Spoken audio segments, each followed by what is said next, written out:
Eres Pedro y en esta piedra edificaré mi iglesia. ¿Por qué Jesús cambiaría el nombre de Simón a Pedro? Es muy gracioso. Tú eres Pedro y sobre esta piedra edificaré mi iglesia. Vaya, que claramente está diciendo que el Papa del Vaticano es infalible y quien no se someta a él no puede alcanzar la salvación. A no ser que comas la carne del Hijo del Hombre, ¿no tienes vida en ti? Definitivamente simbólico. Si no comes la carne del Hijo del Hombre, no tienes vida en ti. Vaya, qué increíble, no sabía que el pan era Dios. Tenemos que adorar trozos de pan y sacarlos en procesión. Y el vino, bueno, yo creo que el vino no hace falta, con el pan es suficiente. ¿El ángel Gabriel le dice a María, llena eres de gracia, el Señor es contigo? No, ángel Gabriel, ¿qué haces? Eso es idolatría. El ángel Gabriel le dice a María, llena eres de gracia, el Señor es contigo. Vaya, aquí definitivamente está diciendo que María es la reina del cielo, es la mediadora de todas las gracias, es asunta al cielo, es sin pecado, es el arca de la alianza, es la segunda Eva. Apártate de mí, porque tuve hambre y no me diste de comer. ¡Qué gracioso, Jesús! Todo el mundo sabe que la fe es lo que te salva. Apártate de mí porque tuve hambre y no me diste de comer. Vaya, definitivamente Dios está en deuda con aquellos que hacen obras de caridad. ¿A qué loco se le ocurriría pensar que la salvación es gratis? Voy a darme unos cuantos latigazos como penitencia para ganarme la salvación. ¿La iglesia es el pilar y la fundación de la verdad? Ok, creo que Pablo se equivocó. Creo que quiso poner Biblia. La iglesia es columna y baluarte de la verdad. Oye, pero esto se lo escribe un tal Pablo a un tal Timoteo en una iglesia en Éfeso. Esto tiene que estar al mal a la fuerza. Todos sabemos que la única iglesia que Cristo fundó es la de Roma, y con el Papa a la cabeza. Todo lo demás son sectas protestantes. En la boda de Caná, María le dice a Jesús que se acabó el vino. ¡No, María, ¿qué haces? Si tienen alguna queja, deben de ir directo a Jesús. En la boda de Canaán, María le dice a Jesús que se acabó el vino. Vaya, esto es una prueba irrefutable de que tenemos que comunicarnos con los muertos, y tenemos que venerar tumbas y cadáveres. Seguro que eso nos quita muchos años del purgatorio. Realmente cuando vi este video me hizo reír mucho porque es como que tienen un punto ambos, ¿no? De alguna manera. Pero el video primero se viraliza del católico parodiando al protestante y esta es como una video respuesta que me hizo reír bastante, ¿no? Pero bueno, en las últimas semanas hemos subido algunos videos al canal en el que hacemos, yo creo, un sano diagnóstico del estado de la iglesia protestante en general, ¿no? Del mundo evangélico y por qué hay algunas señales que empiezan a aparecer, influencers y creadores de contenido, no solo en Argentina, sino a nivel internacional, que se han hecho católicos, ¿no? Entonces, yo me he puesto a meditar, sobre todo cuando Santiago se convierte, porque Santiago era una persona que yo respetaba mucho intelectualmente, ¿por qué yo no podría serme católico? Es decir, en realidad la pregunta partió desde otro lugar, ¿podría yo ser católico? O sea, ¿qué razones necesitaría para abandonar la iglesia a la que asisto y volverme católico romano, ¿no? Y eso ha llevado mucha reflexión de mi parte y sé que hay personas que están en esta misma situación, que quizás ciertos argumentos o ciertas cuestiones que tienen que ver con el mundo católico les parecen atractivas, les parecen cercanas y no saben de todo cómo contestar esos argumentos, pero no para pelear, sino, es decir, cuál es la contrarrespuesta protestante a esas ideas, ¿no? Eso es lo que yo voy a tratar de ahora explicarles, pero como soy verdaderamente un neófito, yo les quiero recomendar que vean el debate entre Edgar Pacheco y Santiago Alarcón.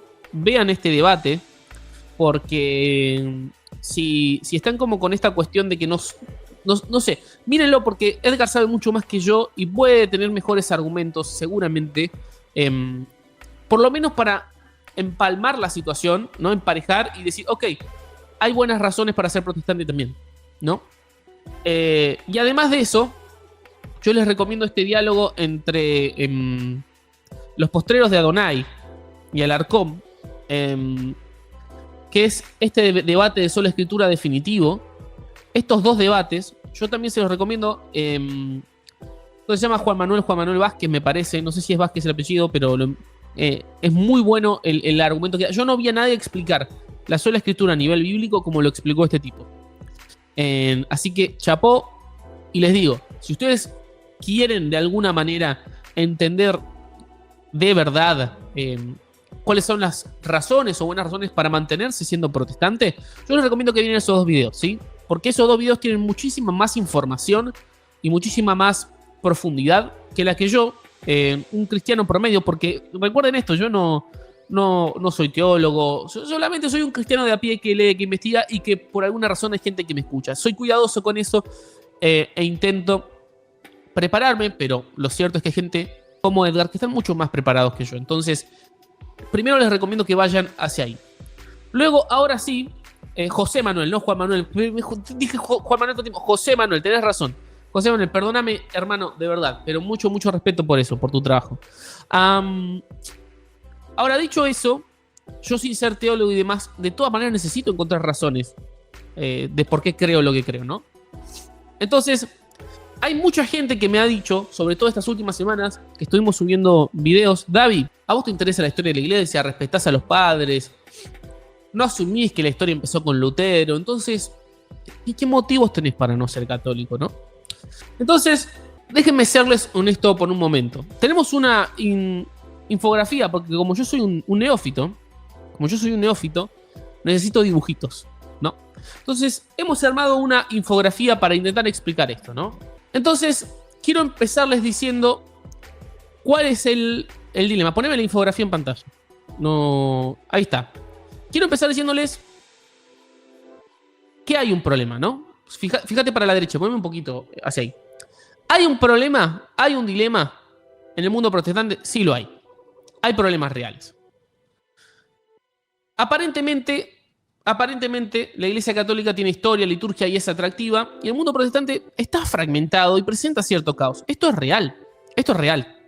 Cuando la Biblia es interpretada de manera individual, inevitablemente surgen diferentes interpretaciones. Esto es inevitable. Entonces vas a tener iglesias protestantes que te van a decir que el bautismo del Espíritu Santo sí o sí está acompañado por una señal externa que es el hablar en lenguas, los pentecostales. Y hay otros que te van a decir que no. Ambos son sinceros, creen en Dios, estudian la misma Biblia, oran al mismo Espíritu Santo, pero tienen una revelación aparentemente diferente. ¿El problema cuál es? Que la verdad es una, entonces no pueden tener los dos razón. Alguien está equivocado. Y esto con el don de lenguas sucede, por ejemplo, con el bautismo de niños. Los luteranos bautizan niños, los bautistas no. Hasta esto pasa menos, pero inclusive con cuestiones como el divorcio. Hay iglesias que aceptan el recasamiento, hay iglesias protestantes que no. Entonces, sería necio no partir reconociendo que efectivamente, hay un dilema, hay un problema.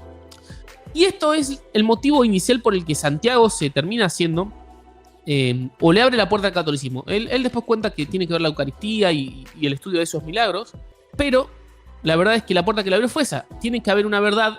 ¿Cómo yo sé cuál es la verdad entre todas estas diferentes interpretaciones, ¿no? Entonces, yo les quiero contar un poco por qué, a pesar de que esto aparentemente es real, yo igual encuentro buenas razones para continuar siendo protestante. Ahora, ¿por qué no soy católico? Y de vuelta, yo no tengo la intención de meterme en el mundo apologético, no tengo intención de formar parte de debates, no tengo intención de formar... O sea, yo no quiero meterme ahí, es una carnicería el mundo apologético, se dan de arriba, se dan de abajo, se pegan abajo del cinturón, yo no me quiero meter en eso, ¿ok? Es más, yo tampoco creo que ni que los católicos sean del diablo, ni que... O sea, no, yo nada de eso, ¿no? Simplemente estoy diciendo, dentro del cristianismo, de lo que C.S. Lewis llama el mero cristianismo, hay diferentes ramas. ¿Por qué no estoy en esta rama que es la rama católica? Que es algo que me he preguntado estos últimos años, te diría. Eso es lo que quiero responder, ¿ok? Entonces, ¿por qué no soy? Bueno, primero les voy a dar las razones por las que no soy católico. No sé si eso está bien dicho realmente, ¿ok? No sé si está bien dicho. Vamos hacia abajo, Iván, vamos hacia abajo. Razones descartadas. Yo elijo no ser católico por algunos motivos, pero no son estos, ¿ok? Lo que es la adoración a María, que es algo que se cita mucho, bueno, técnicamente, no es algo que enseña la Iglesia Católica. La Iglesia Católica no enseña que a María hay que adorarla, ni que María está en la misma posición de Dios. Que en la práctica la devoción se vuelva excesiva y lo que se conoce como... no quiero ni usar términos que no manejo, ¿no? Pero digo, no es eso.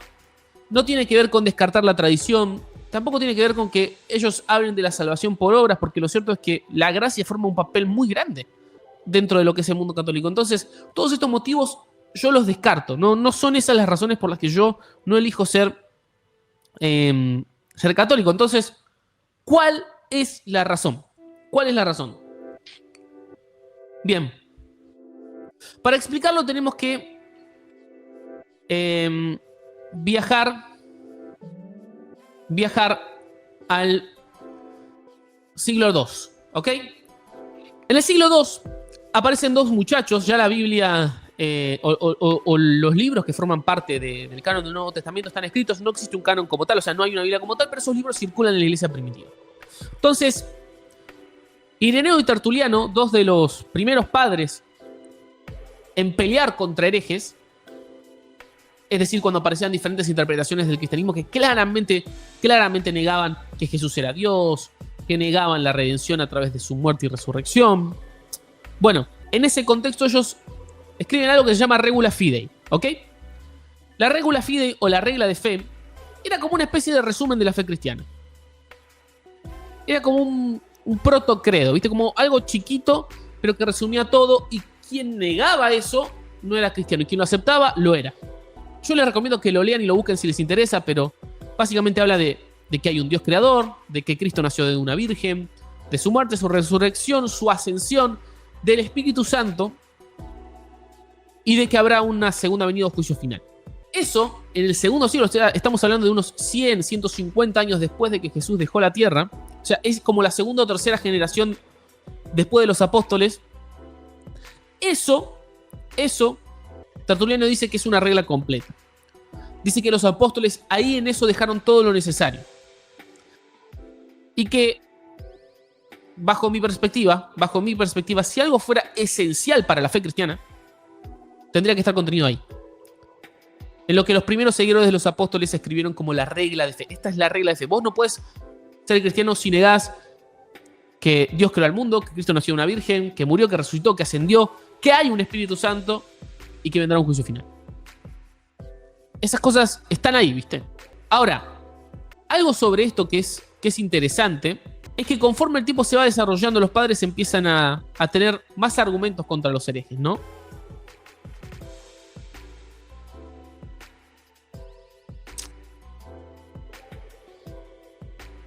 Era apelar a esto, era apelar a lo que los apóstoles dijeron. Mostrame la siguiente sección. Es como poco, te parece poco clara, ¿no? Te veo un poco perdido. Ok. Eso es la paradoja del tiempo y ahora lo quiero contar. Muévemelo para allá. Bueno, esa parte para mí es importante, porque yo, como les dije, leo mucho C.S. Lewis. Y C.S. Lewis en Mero Cristianismo menciona que esta regla de fe, de alguna manera, es el pasillo de la gran casa que es el cristianismo. Entonces él escribe en Mero Cristianismo, ok, esto es lo esencial. Vos tenés que creer esto para ser cristiano. No se lo sacó de la galera, ¿ok? Fue al segundo siglo, vio la regla de fe y desarrolló esos conceptos, ¿no? Entonces, mi punto ¿cuál es? Esa regla de fe está contenida en la Biblia, ¿no? Y es evidentemente clara, no es algo que esté a libre interpretación. O sea, uno no puede leer las escrituras y decir, Jesús no nació de una virgen. Jesús no resucitó. No puede, eso está claro. La regla de fe es evidente en la escritura. Lo era evidente para los cristianos del segundo siglo. Lo era evidente para Ireneo y Tertuliano, padres de la iglesia que escribían contra los herejes. Y punto. Ahora, es cierto que después de esa regla de fe hay un montón de cuestiones en las que la escritura no es 100% clara. Y ahí es donde se produce un poco ese caos y esa fragmentación. Entonces, tiene sentido apelar a un magisterio, a un papa, a una única autoridad, para dirimir esos asuntos. Para decir, no, che, esto sí, esto no, ¿no? Y todos creemos lo mismo. Tiene mucho sentido y transmite cierta paz. Mi problema es cuando a esa regla de fe, a lo que es vital, esencial y clave para el evangelio, se le agregan cosas. Entonces, la infalibilidad papal, la Inmaculada Concepción, la Asunción de María, son cosas que yo tengo que creer para poder ser católico. Si yo no creo eso, soy un hereje dentro del catolicismo. Y eso yo no lo veo en la regla de fe. No lo veo en la escritura, pero tampoco lo veo en la regla de fe. Y si me pongo súper estudioso, no lo veo en los primeros padres, ¿no? Les digo, vean a Edgar Pacheco, vean a José Manuel. de los poderes de Adonai y lo van a argumentar mejor que yo. Pero yo no lo veo. No lo veo. Y esto nos lleva a, por ejemplo, la paradoja de los santos herejes. Yo cuando encontré esto, a mí verdaderamente me llamó muchísimo la atención. La paradoja de los santos herejes. Que me interesaría escuchar. Seguro debe haber algún argumento para explicar esto, ¿no? Que yo no conozco, pero la paradoja de los santos herejes tiene un ejemplo puntual. Hay un señor llamado San Juan Crisóstomo, o podría citarles también a San Bernardo de Claraval. Ambos fueron doctores de la iglesia. Y como tiene el título San, significa que fueron canonizados, fueron santos. Fueron beatificados por la iglesia católica. Bueno, ambos dos rechazaron la doctrina de la Inmaculada Concepción de María. Es decir, ambos son santos para la iglesia, San Juan Crisóstomo y San Bernardo de Claraval, rechazaron esta doctrina. Doctrina que hoy es esencial. Si yo no creo eso, dentro del catolicismo soy un hereje. Ahora, ¿cómo puede ser esta paradoja? ¿Cómo ellos rechazando esto en lugar de ser herejes son santos? Bueno, porque cuando ellos vivían, el Papa no había hablado y no había puesto estas enseñanzas a nivel de dogma. Porque son dogmas tardíos, son dogmas de los años 1800, 1900, la Inmaculada Concepción y la Asunción de María. De vuelta, soy un neófito, perdónenme, y no quiero discutir la fecha, quiero el concepto que lo entiendan. Entonces, como en el momento que ellos dos vivieron, repito, San Juan Crisóstomo y San Bernardo de Claraval, como en el momento que ellos vivieron, no era un dogma la Inmaculada Concepción, a pesar de que la rechazaron, no son herejes. Y eso me hace muchísimo ruido, amigo. Muchísimo ruido. Porque si yo la rechazo hoy, estoy en pecado mortal. Pero ellos no, ellos son santos, porque la rechazaron antes. Entonces, no se trata tanto de lo que crees, sino de cuándo lo crees, ¿no? Es como, entonces, antes del concilio de Nicea, ¿no? Donde se terminó esta regla de fe de formar dogma. Un arriano podía ir al cielo, o sea, no era hereje solo porque no se había expresado el dogma desde la iglesia, formalmente. No, siempre fue hereje. Nicea solo reconoció lo que ya era verdad. Y bueno, no se pueden tener las dos cosas de alguna manera, ¿no? O eran herejes o eran santos. Porque si la Inmaculada Concepción era verdad en 1854, tenía que ser verdad en el año 400. Y si era verdad en el año 400, Crisóstomo estaba equivocado y no podría ser santo. El resumen de esto es que la fe se transforma más en una cuestión de obediencia institucional y de obedecer a la autoridad. Aun cuando lo que esa autoridad está sugiriendo, yo no lo puedo ver en la palabra escrita de Dios. Y amigos, la regla de fe existe, los credos existen, la tradición interpretativa existe. O sea, yo no estoy negando que hay que estudiar, no estoy negando que solo soy yo en mi Biblia, ¿no? Pero realmente es como, o sea, el pedido es, tengo que firmar un cheque en blanco doctrinal, ¿no? Esto es algo que también decía C.S. Lewis. O sea, yo para hacerme católico tengo que aceptar que lo que sea que diga el Papa ex cátedra en el futuro, lo que sea, yo tengo que estar de acuerdo. Para mí eso es casi imposible, realmente. Y ese es mi problema. Porque no es ir a la iglesia católica, aceptar el cuerpo de doctrina actual, sino aceptar de antemano cualquier cosa que vaya a pasar, ¿viste? Y no lo puedo hacer, no porque odie a los católicos, porque piensen que no son cristianos, sino porque yo creo que la fe cristiana se trata de ser fiel a lo que Dios le entregó a los profetas y apóstoles, a lo que hoy vemos por escrito en la Biblia. Y no creo que necesite añadir nada más para obtener esa salvación. Creo que eso está claro y explicitado ahí. Esa es mi posición, puedo estar equivocado. Estoy dispuesto a estar equivocado. Pero es un poco mi posición. Y de vuelta, yo no tengo mucho ruido con las diferencias que hay a veces entre protestantes. Porque, si no me equivoco, fue Agustín que dijo, Sí, en lo esencial unidad, en lo dudoso libertad, pero en todo amor. Y yo creo que lo esencial está claramente definido en la regla de fe, está claramente definido en la escritura.